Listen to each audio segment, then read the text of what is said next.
So the Bandits of Pandora actually have a pretty sad and tragic history.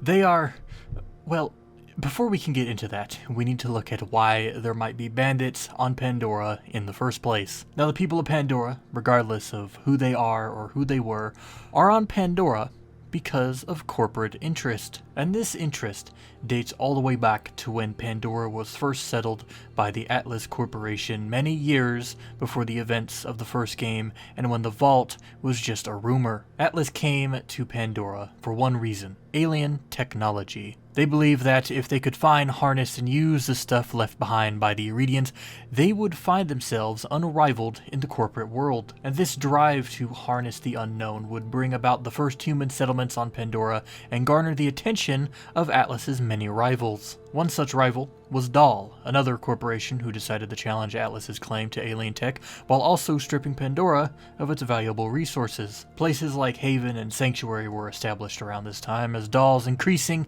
and Atlas's continued interest on the planet sprouted new settlements and gave the people of the galaxy another colony to settle. To help with Dahl's efforts to outdo Atlas, the corporation imported cheap, disposable labor in the form of convicts from across the galaxy. Now when I say cheap labor, I mean that these convicts were essentially mistreated slave mules that no one in the galaxy cared about because they were murderers, rapists, etc., etc. Now it would be around 2 years before the events of Borderlands 1 that the first fragment of the Vault Key was discovered by Dahl. Atlas, desiring to stay ahead of their planetary rival, sent a division of the Crimson Lance to Pandora, and under the leadership of General Knox, they forced Dahl to evacuate off-world and leave behind everything and anything they had on the planet. Hundreds of thousands of convicts, employees, and settlers that were employed by Atlas were left behind in Dahl's departure, and, as you might have guessed, they all coalesced into the various clans and cults we see around Pandora today, or they simply died.